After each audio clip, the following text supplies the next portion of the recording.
Parce que tout le monde n'a pas envie d'aller en boîte dépenser 70 000. Tu vois, Tout le monde ça, a envie d'avoir du lifestyle. Tout le monde c'est comme les gens qui disent ouais, mais moi je veux pas une mannequin. Tout le monde veut une mannequin. Tu vois, il y a ceux qui peuvent et ceux qui peuvent pas. Alors c'est très triste et on va pas juger les gens, mais c'est une vérité. Et en France, on n'aime pas. C'est beaucoup plus simple de dire non, moi je veux une vie simple. Je dis pas que je vais en boîte de nuit, je bois même pas d'alcool. Mais parfois, quand j'y vais, évidemment, je vais avoir une bonne table. Je vais pas rester, tu vois, au milieu de plein de monde. Ça sert à rien. Si tu peux avoir une table où tu es un peu plus tranquille avec de l'air et une bouteille d'eau, tu es quand même mieux installé. Donc en fait, il faut qu'on arrête en France de vouloir faire semblant que la simplicité c'est important.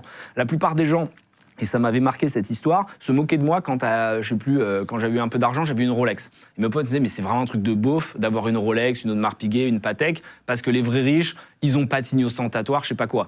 La réalité, c'est que ces mêmes personnes, dès qu'elles ont eu les moyens d'acheter une Rolex, elles ont acheté une Rolex par la suite.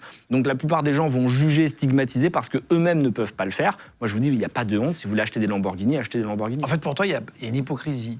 Bien sûr, il y a une hypocrisie vis-à-vis de l'argent, parce qu'en France, c'est très dur de gagner de l'argent, c'est extrêmement compliqué. Très taxé. Très taxé, il n'y a pas beaucoup de rêves possibles, donc la jeunesse, elle réalise même pas qu'elle peut faire de grandes choses, donc elle va tout de suite aller dans un emploi pour jouer la sécurité, parce que les parents disent qu'il faut acheter sa résidence principale, donc s'endetter sur 25 ans, et c'est très dur de t'extraire de ta condition initiale, parce que pour être riche, il faut maîtriser les 3 étapes, et si tu en loupes une seule, tu resteras pauvre toute ta vie, c'est générer de l'argent, donc en gagner, savoir l'économiser, parce qu'il y a ceux qui dépensent n'importe quoi et qui vont s'acheter le dernier iPhone, des fringues, des trucs.